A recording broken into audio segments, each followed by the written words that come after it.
En politique, toujours un livre événement. Un homme sort de l'ombre. Cet homme, c'est Robert Barcia, alias Hardy, considéré comme le gourou de lutte ouvrière et donc d'Arlette Laguiller.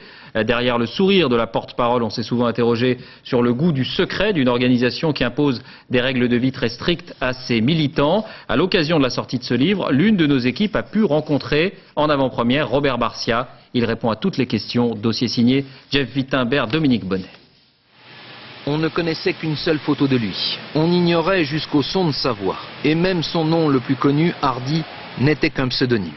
Depuis des décennies pourtant, Robert Barcia est le principal dirigeant de l'extrême gauche française. Et sa discrétion nourrit toutes les rumeurs. Celui qui règne sur lutte ouvrière, celui qui se cache derrière Arlette Laguiller, serait en fait un puissant chef d'entreprise. On a raconté que je fréquentais les grands patrons de l'industrie pharmaceutique, que j'avais une double vie, etc. Je n'ai jamais été un patron de l'industrie pharmaceutique. J'étais chef d'entreprise, mais enfin d'une entreprise avec très peu de salariés, 2 ou 3, et qui étaient tous des camarades.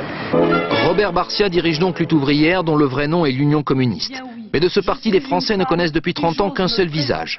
Comme candidate à la présidence. Sélectionné par la direction. Nous voulions choisir une femme, nous voulions choisir une travailleuse qui ne soit pas une intellectuelle.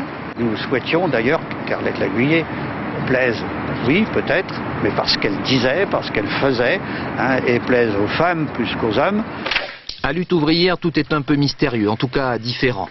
Ce n'est pas au siège de son parti que nous avons rencontré Robert Barcia, car de siège il n'y en a pas.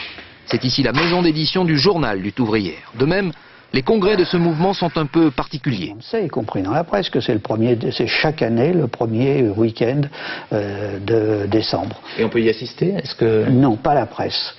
Autre originalité, les militants de Lutte ouvrière, y compris la plus célèbre d'entre eux, n'auraient le droit ni de se marier ni d'avoir des enfants. Alors nous sommes pour la libération de la femme.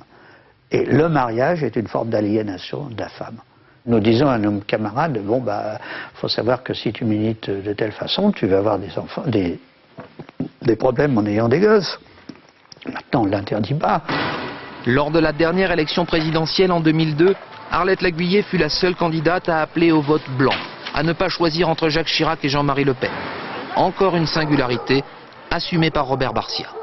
Le pourcentage de Le Pen qui soit le plus bas possible, ça ne change rien. Le problème, c'était ou bien il était élu, ou bien il ne l'était pas.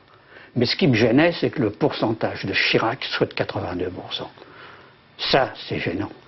Robert Barcia n'a guère de doute sur ses convictions. Communiste puis trotskiste, il l'était dès le lendemain de la Seconde Guerre mondiale. Voilà. Partisan de la révolution et de la dictature du prolétariat, il le reste aujourd'hui. À 75 ans, Hardy a seulement décidé de sortir de l'ombre.